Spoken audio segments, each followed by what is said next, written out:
Many years ago, I started off poor. I started off broke. I started off pretty stupid.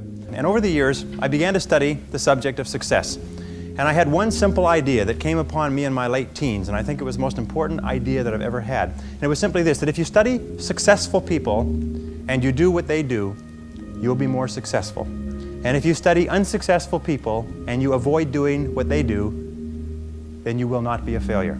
And what I want to talk to you about tonight is some of the principles that I've discovered in over 20 years of research. I have studied successful men and women. I have read biographies and autobiographies. I have looked at the characteristics and principles of them. I've studied philosophy and economics and religion and psychology and metaphysics. And I've come to 10 key qualities. Now there may be more and there may be less, but I find that each of these 10 qualities that successful men and women have, that if you have these 10 qualities, there's nothing in the world that can stop you from being an outstanding success. So let's talk about these principles. The first principle is clarity. So it means clarity of thinking. It means thinking clearly, and it extends from thinking clearly to a series of other things. With regard to clarity, it means the ability to determine exactly what it is that you want to be, have, or do in life.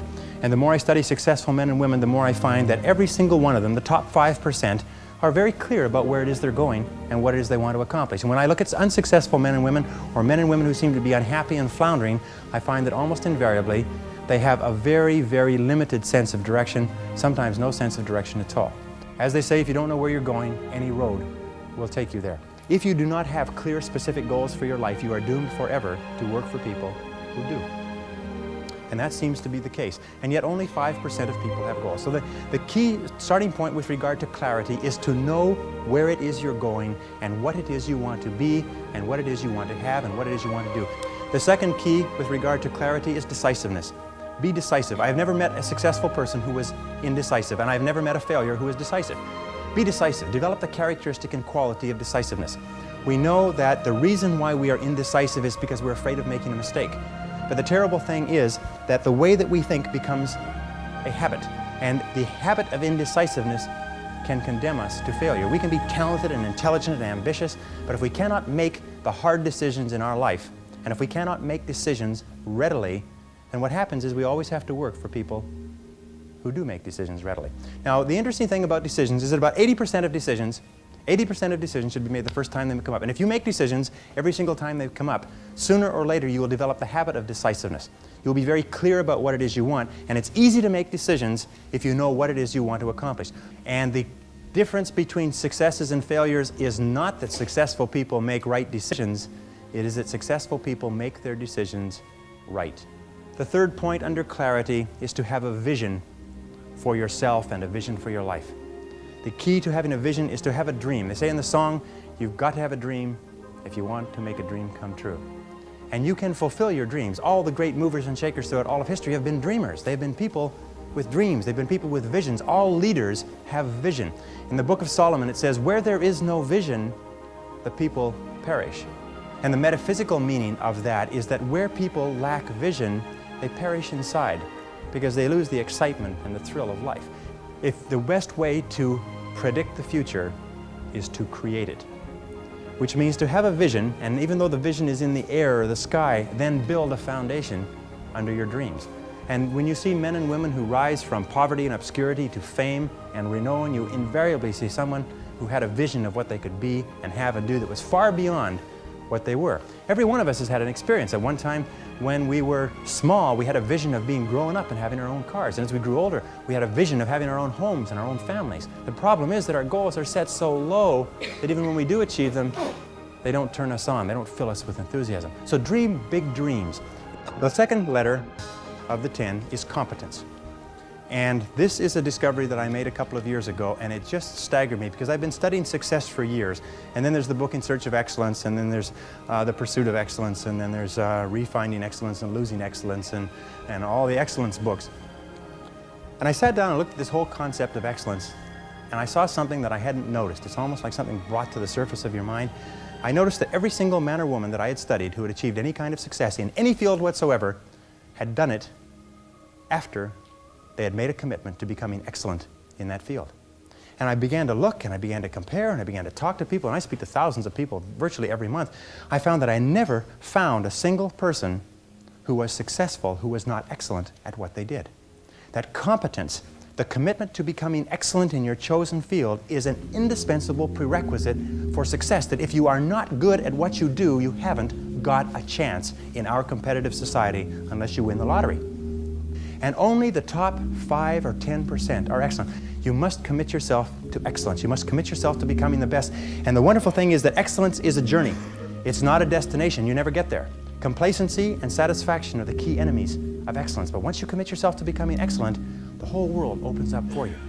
A very important point of excellence is this means simply this: do your best every time out and always strive to do it better. Excellence yields opportunities, because when you become good, you open up. It's almost like the Red Sea of opportunity opens up in front of you.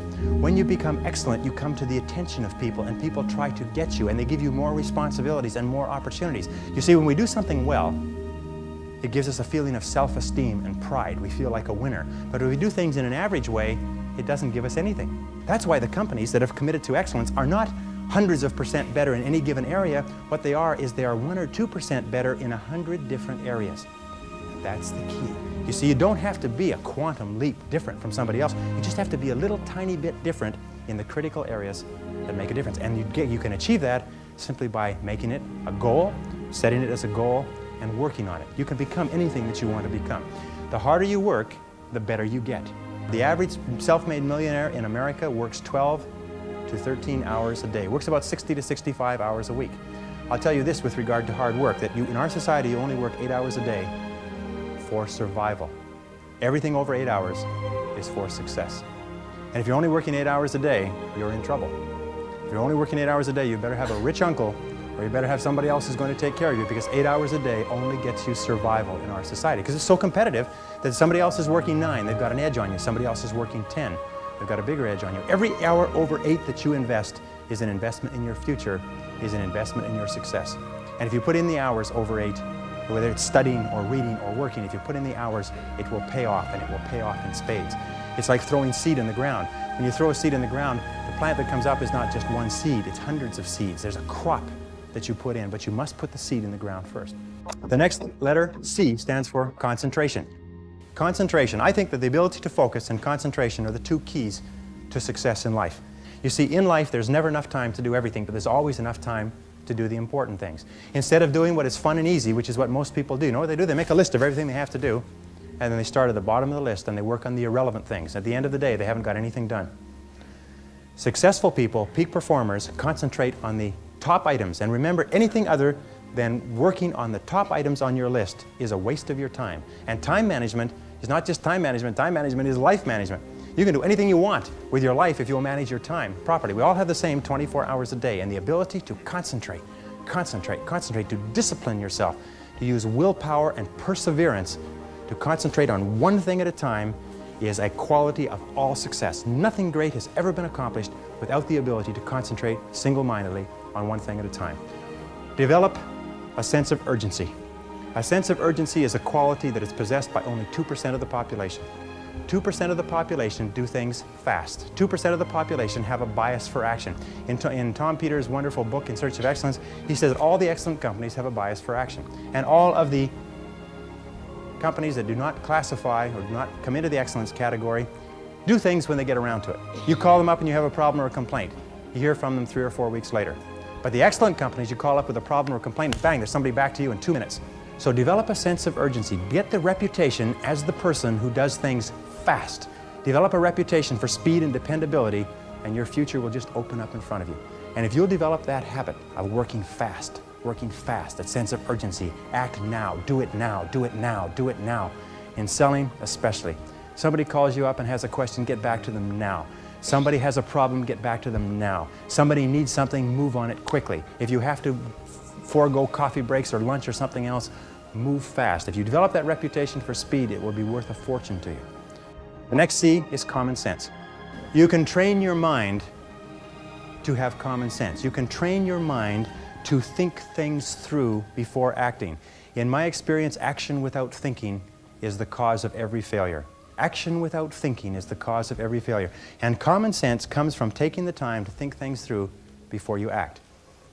Listen to your intuition. Your intuition is one of the best guides that you possibly have.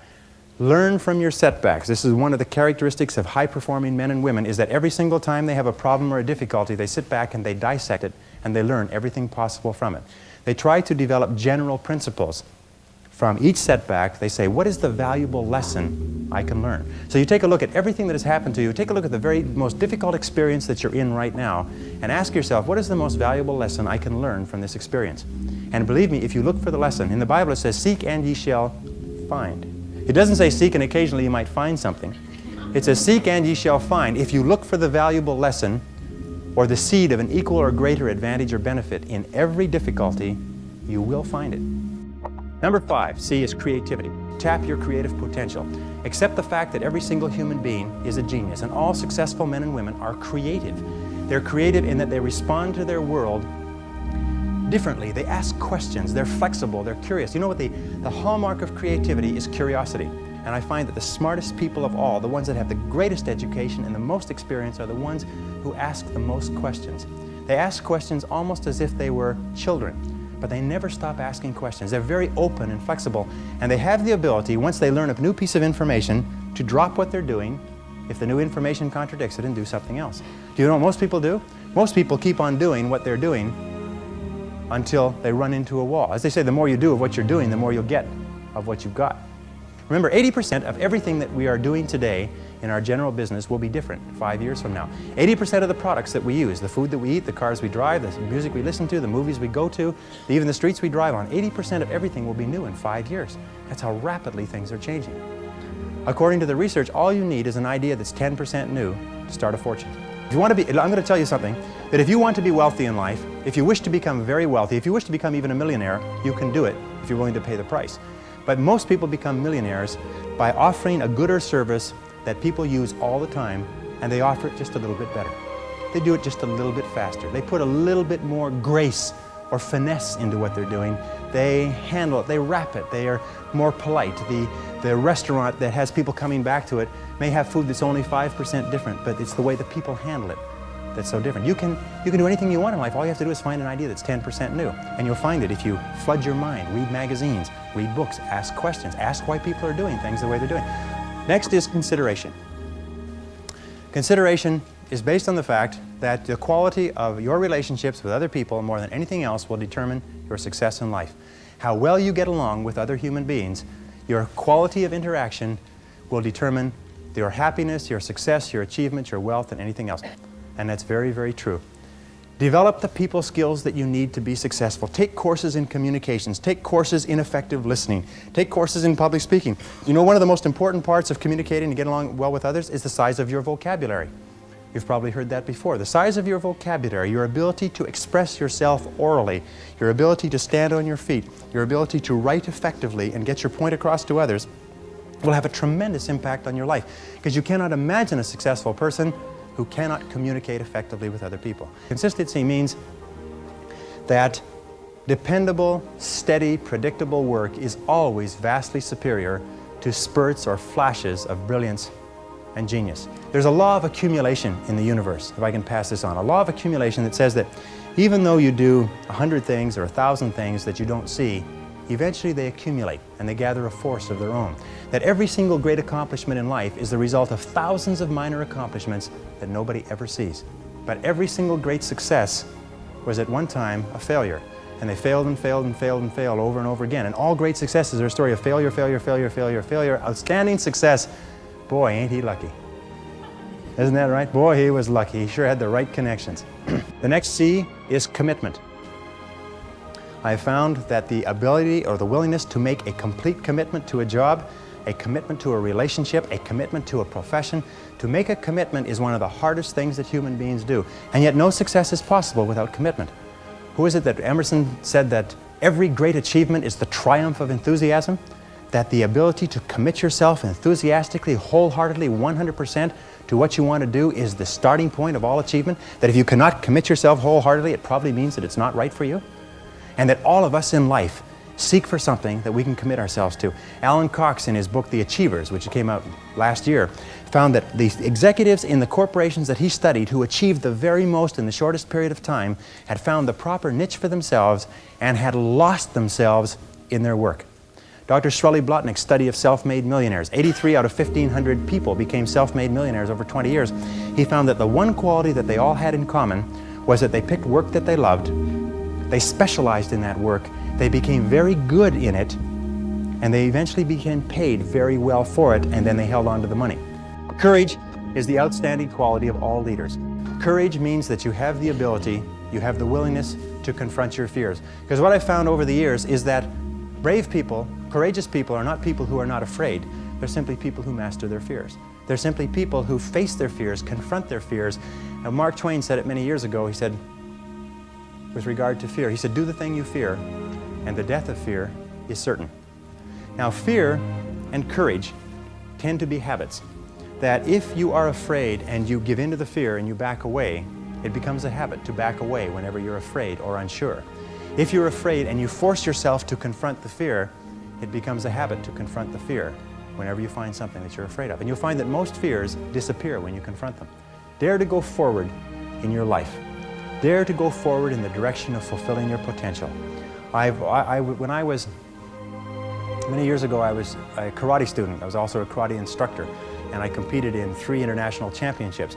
And one of the things that I learned from my best karate instructors, and I studied under 6 world champions, is they told me that when you fight, always move forward. Even if you're only moving forward half an inch at a time, just always move forward. He said when you're moving forward, 100% of your attention is forward. But if you're moving backward, even a half an inch at a time, half of your attention is always behind you and where you're going. So always move forward. Always dare to go forward. Whenever you have a choice of either staying still and playing it safe or moving forward, move forward. Not because you'll necessarily succeed every time, because it reinforces and cements the habit of moving forward. And most people, when they have a choice of moving forward or playing it safe, play it safe. But I think General Douglas MacArthur said there's no security in life, only opportunity. Life is very perverse in a way, because the more we seek security, the less we have it. And the more we seek opportunity, the more we have security. In my experience, the fear of failure is the greatest single reason for failure in adult life. The fear of failure, the fear of making a mistake, of losing our money, our time, our effort, is what paralyzes us and holds us back. But the fear of failure is a habit which can be counteracted by the habit of courage. You know, the best quality in the world that you can develop, and I give it to you because I made it my life's habit to develop this quality. I hope I've got it, but I don't know for sure. But the quality is to develop the quality of being unstoppable. Develop the quality of being unstoppable. Say in yourself that no matter what life throws at me, it'll never stop me. No matter how rough it gets, I will never quit. And nothing will ever stop me. Make the decision that you can be tired, you can be worn out, but nothing is ever going to stop you. That's a wonderful decision. Because then no matter what life throws at you, you pick yourself up. And you say, okay, give it your best shot, as Fonzie says. Nothing is going to stop you. It's a wonderful feeling. It's a wonderful feeling. It's the basis of self-esteem. Well, the last C is confidence. And confidence comes as a result. You see, confidence comes as a result. You don't get confidence out of a bottle. You don't get confidence from a pill. You can't learn confidence in a motivational seminar. You only get confidence by doing certain things over and over again that build a solid foundation within your own mind that you can do whatever you need to do, that you have what it takes to be successful. Self-doubt is the great paralyzer of all activity. We all have self-doubt. And the way we overcome that self-doubt is by doing the things that we would normally back away from. As I say, continue to move forward. Self-confidence begets great achievement. You cannot imagine a successful person with lacking self-confidence. That the wonderful thing is this, and I learned this from a very great man who died recently, is that if you persist until you succeed at achieving a goal that is important to you, and you complete it like a degree in school, or you wrap up a sale, or you make a career successful, you plug into your subconscious mind a success pattern. And then the subconscious mind, running on the basis of inertia, attempts to adjust your words, actions, and feelings to duplicate that success pattern. And that's why they say nothing succeeds like success. That once you've been successful, you have a pattern set down which will enable you to apply that pattern to another part of your work to be successful in that. And the more you succeed, the more this pattern of success is reinforced. And you'll finally reach the point where it's impossible for you to fail if you succeed enough times. Because you will have within you a self-adjusting mechanism that will guarantee your success.